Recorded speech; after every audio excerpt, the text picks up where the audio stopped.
Hi there, everyone. Good afternoon, and welcome to Conversations with MM. This is Maribir Montebon here in New York City. I hope everybody's doing well and coping with the heat these days.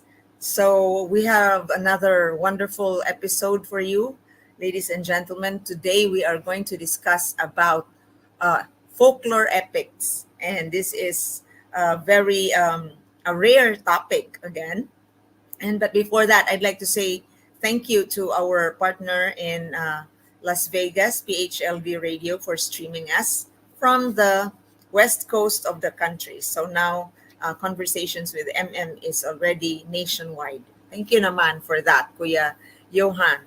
And so our guest this afternoon, ladies and gentlemen, is a linguist. She lives in Baltimore. She speaks my language, Bisaya, Cebuano, and so I'm happy.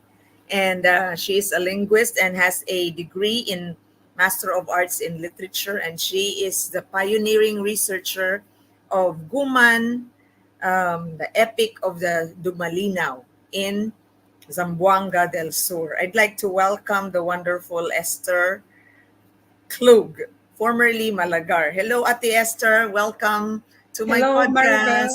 Maribel. Hello, Maribel. Good afternoon. Thank you for having me. Oh my God, it's a pleasure to have you. Nindot ate that I am able to invite you to my podcast. You know, ladies and gentlemen, ate Esther and I have been together for some professional work. And so that's how we met. So at this time, we are going to talk about her work as a linguist and as a researcher of Guman, the epic of the Dumalinaos. These are the Suban-on nga mga tao or the people of the river, okay, from the word Suba. So ate, tell us about this research of yours and how this has, entered into your life and why you chose it. I was taking my master's degree at Xavier University, Ateneo de Cagayan de Oro City in Mindanao. Mm-hmm. And when it came after my courses, I was in a dilemma as to what uh, what will be the topic of my thesis, and I don't know uh, what to choose. So my mentor then was Mario, was an Ilocano professor of Mm-hmm. Xavier.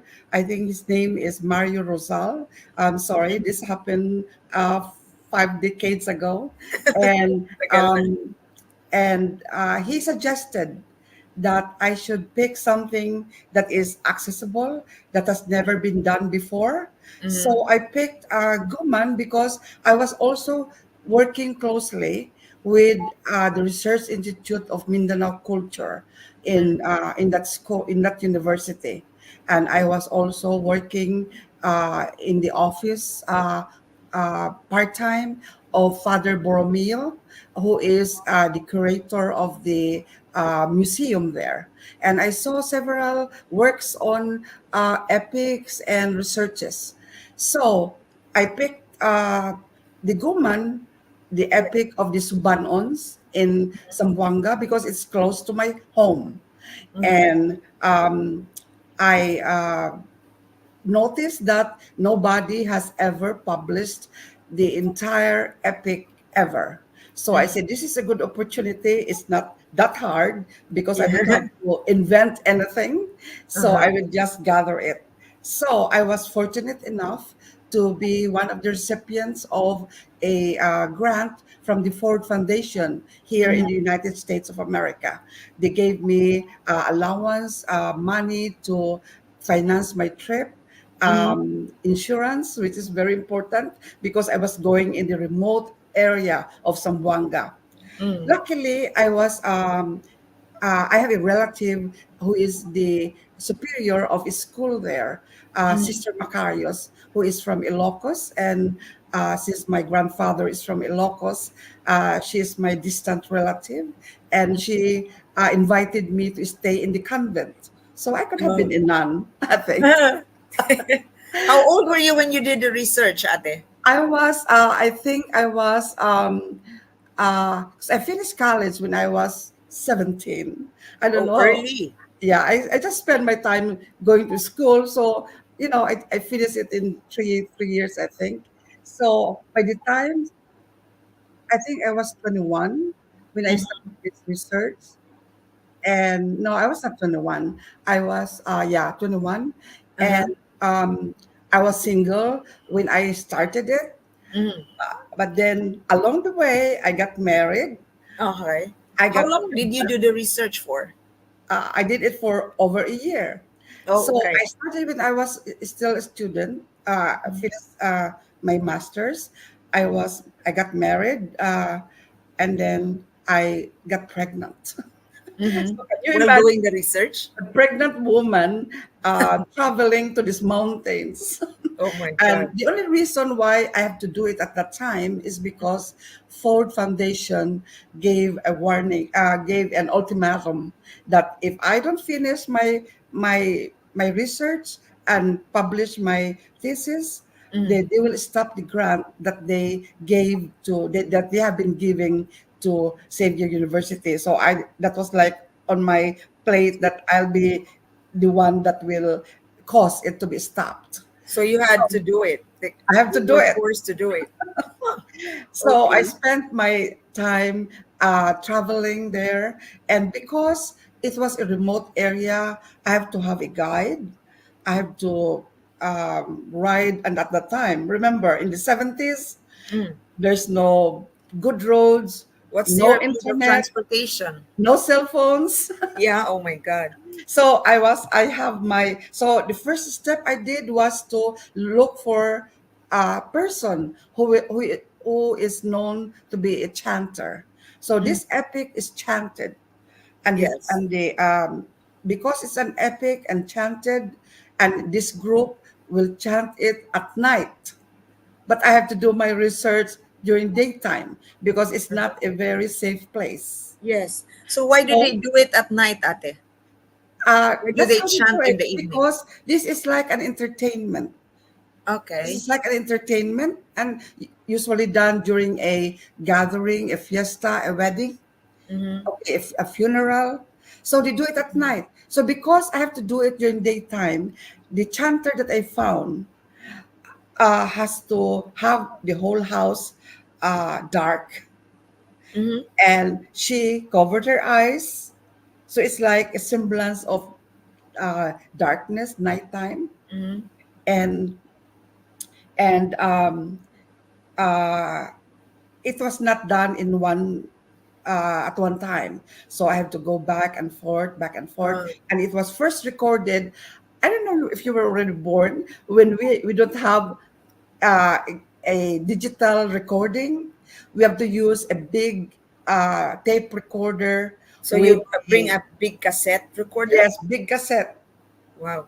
big cassette, and I think there was a microphone, and Mm-hmm. it was recorded on the cassette. So after it was recorded in the cassette, it has to be translated because it was in Subano language. Right. So do you understand Suban-on language or No, somebody no, translated for you? somebody has to translate it. Mm-hmm. So I would still remember the chanter was Pilar, and Okay. then another person did the translation, and I think is the last name is Imbing. And la- uh, recently I found a play Mm-hmm. that depicted this Guman exactly the same wording, the same uh, uh, sequence as my episode. They did Okay. not acknowledge me as a source, Oh. but it was also from Dumalinao and the same people. So So you think that it was from your work? yes, it was Mm-hmm. from my work because there was a copy and it was exactly the same, and it is just a portion. And one of the people who made a comment said, why did you stop? What is the Mm-hmm. ending? What happened to this story? So So. I tried, that's on Facebook. So I Mm-hmm. answered that person and I said, I saw you were interested in the Guman, contact me, but fortunately I didn't get an answer. Mm-hmm. Wow. So this So is a case of like many years ago, your work was there and was used for another additional research by someone else. So Mhm.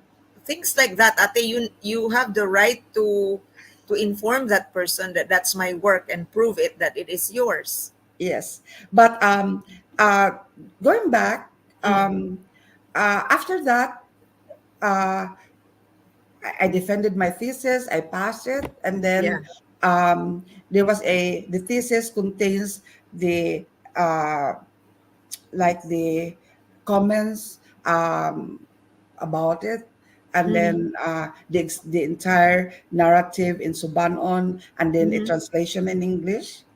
And then Okay. after that, there were several students from the same school that also did a research, and they acknowledged that it was from my research. Okay, so this group this time acknowledged your work as their reference. Yes. That's So I great. put it aside. I came to the United States and Mm-hmm. forgot about it until recently. Actually, one of my recently I found it, and I mentioned it to one of my grandsons who is an Uh-huh. adult now, and he said, "Grandma, you're a Uh, famous writer. You have a book. How come you never gave us a copy?" And I said, let me find if I have one. And he oh said, my I god. want that. Okay. So that made me go back and research, and I Mm. contacted the school and asked for reprints. And And were they giving you? they don't have any more copies of the book. It's Oh, called Kinaadman, which means oh, wisdom. yeah. Sa Bisaya, yeah. Yes, and then I also found a copy in one of the libraries here, and I think there was either Ohio or since or somewhere in the South. Oh, I see. So they have one copy. So I Oh was my trying god. to contact the Library of Congress if they Correct. happen to have a copy, because this was originally sold in Cellar Bookstore in Chicago. Oh Cellar my god. Bookstore, You have to look Cellar. for your own book now, ate. Yeah, I'd But like I to have, have a copy. But yeah, anyway, the school yeah. provided me a typewritten transcript of what was published there. Nice. So you have it now with you. I have it now. Oh, great, great. I hope to see you and I'll be able to read it. But I Yes, am and interested, ate. maybe Yeah, our next project would be to have it published. correct. I And have then a I also question. found out Uh-huh. that this was also included in the anthology of folk epics in University of the Philippines, Nice. and also in one of the universities in Japan. I was tempted to write Japan and say, "Hey, I can travel. Just book me a ticket, and I can talk about this." But Yeah, I didn't your have time process to of do that. Maybe research. one day. Yes, yes, definitely. But I have a question, Ate Esther. So, what tell us about in a short form in synopsis? What is the story of the Subanon based on the epic that you were able to gather from them? Okay, this is a story of a kingdom, a very Right? lavish, luxurious kingdom, Mm-hmm. and they have daughters, they have Mm-hmm. sons, they have a son, I think that who Okay. died somewhere, and then they have daughters, and in fact, this is also like a Mm-hmm. fight. They were fighting against invaders who were Mm-hmm. trying to attack and take over their kingdom. So Mm-hmm. it is more of like a diwata and fairy tale, Mm-hmm. and um, and as I mentioned, Mm. there was a play Okay. made on this, and that play depicts really the synopsis of the story, although it was not finished. Uh-huh. But why was it not finished? The person who probably directed the play Yeah. didn't have the same enough funding, or Oh. uh, because it was not finished. That's why one of the readers said, "What is the ending?" And so it was, maybe Oh. it was interested, and there was a lot of people who liked it and made noted that they read it. Uh-huh. So I tried to contact the director of that play, and I was going to say, "Hey, did you use my script?" But anyway, the person did not reply. Oh, I If see. you type Guman of Dumalinao in the internet, all of this will come up, like um, people who have cited the my research. They Yeah. acknowledge me, and my name before was Esterlinda Mendoza Malagar, Uh-huh. and they cited this as a source of their quotation. They quoted Great, it great. because they did more research, and they did other research of other epics in the other tribes in the Philippines. So, given resources, would you be willing to go back to find out if the this folklore is still being practiced in the community? Of Do they course, still have yes. theater? That would Are be they a still? good trip. Yeah, right. I Yeah. hope it is still being practiced, Ate. I hope the I think Subanons it are still there. is. I think it is because if you go to Facebook, Mhm. they form a group. Oh, there is. There is a group, and I Mhm. tried to join, and a Okay. lot of them are talking in Subanon, Mhm. and a lot of them have the same last name as the person who chanted and the person who translated. Oh, awesome. So, what is Suban-on, Ate? Can is it also similar? Na po yung mga similar terms nga Cebuano, Bisaya sa Suban-on? Like, are there common terms? Just like Um, Tagalog na common terms sa not as much Cebuano. as the Tagalog and the Spanish and the Tagalog. Oh, Not as they're much. really different. Yeah, very different because before, when I was Yeah. doing the research, the Mm. Subanons were described as the peaceful Maranao, Oh, wow. because the Maranao likes to fight and Yeah, they're take kind of over. warriors, no? Yeah, warriors. The Mm-hmm. Subanons are farmers, fishermen, so they are the mild and peaceful, loving people. Oh, that's so nice to know. That's so amazing. So, And Ate, yes. in fact, uh, I I'm going to uh, send some messages, Mm-hmm. trying to call some people who are Mm-hmm. Subanon, Mm-hmm. and maybe we can form a group and then enhance on this epic.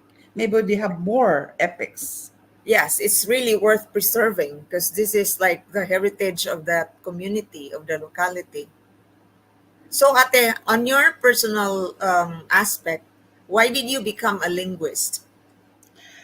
By accident. By accident. Uh, Why is that? when I was in the Philippines, for free, I taught a lot of Peace Corps volunteers Mm. who came to the Philippines to speak either Cebuano or Tagalog, because my mother was speaks Cebuano, and Mm. I grew up speaking Cebuano because she did not speak Tagalog very well, Uh-huh. and my Well, father is that's from normal for Cebuanos nga maglisod og Tagalog. and my father is a very fluent Tagalog teacher, professor of Filipino Tagalog. He is from uh, Bukawi, Bulacan. Mm. So say Bulacan is famous for their ballads also, and Yes. rhetoric, and they're really the pure Tagalog. Correct. Correct. So when I came to this, so in the Philippines, I did that for free, just helping the Uh-huh. Peace Corps volunteers. In fact, Uh-huh. when I came to the States, Mm. I contacted one of my students.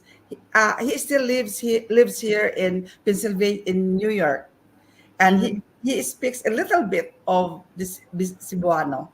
So sometimes Okay. his name is sometimes I talk to him in Cebuano and he can mumble a little bit. I see.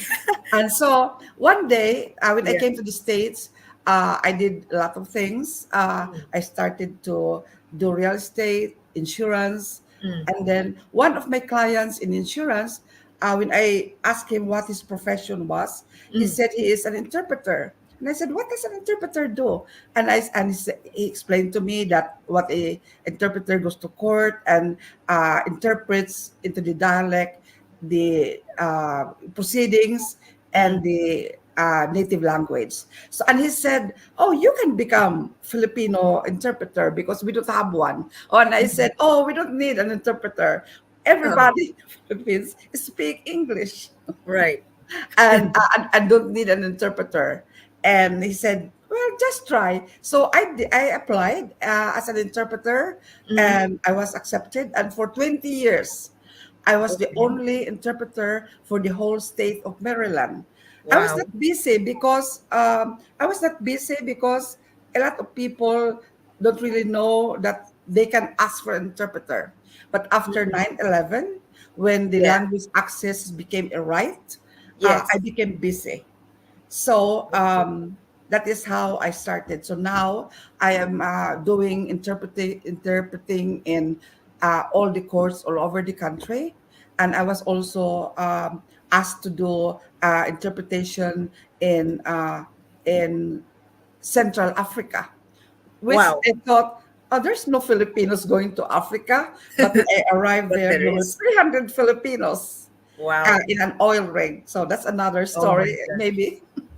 And That's an interesting part of your journey as an interpreter. yes, one of the best highlights of my journey as an interpreter, because I Amazing. never thought I'll be on the land of Africa, and it was a very lavish and sophisticated trip. You know.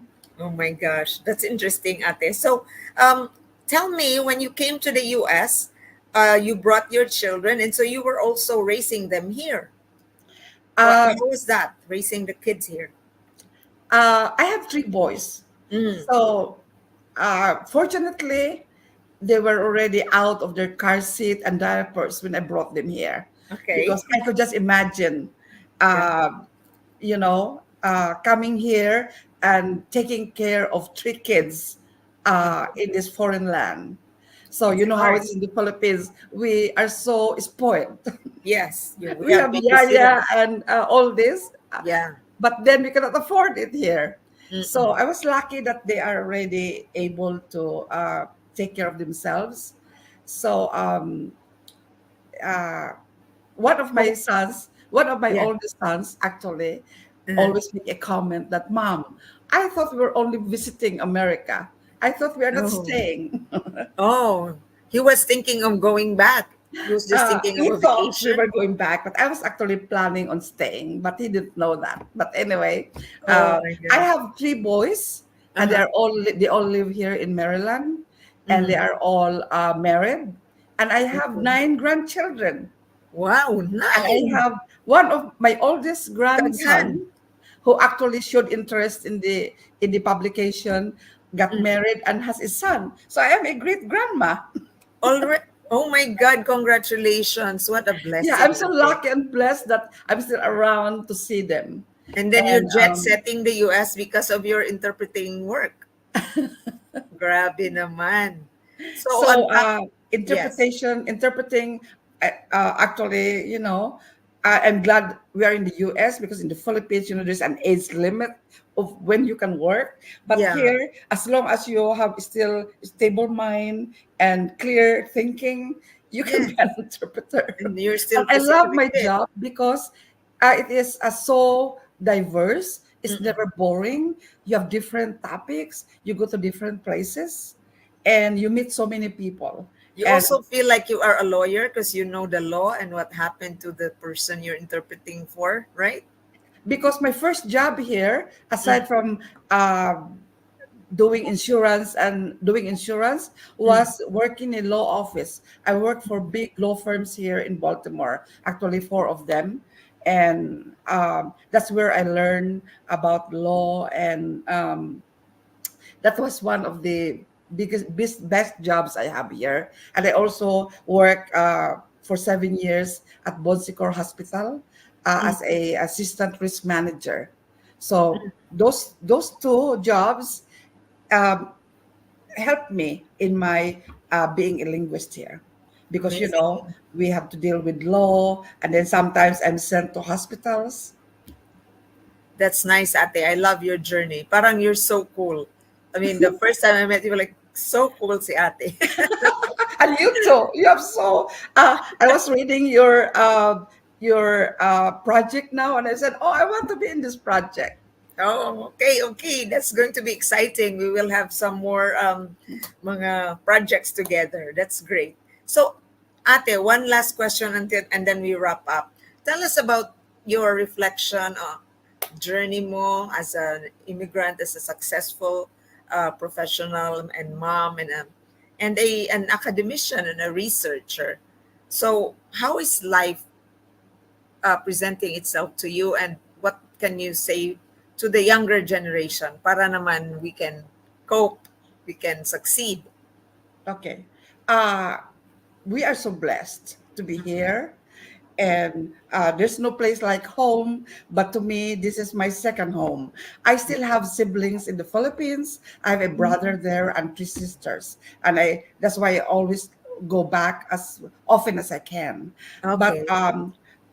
being a linguist, I would like to suggest to the mothers of Filipinos who come here to Yeah. allow your children to speak the language, not to forget their mother tongue, because it's very important to have knowledge of our language in our life.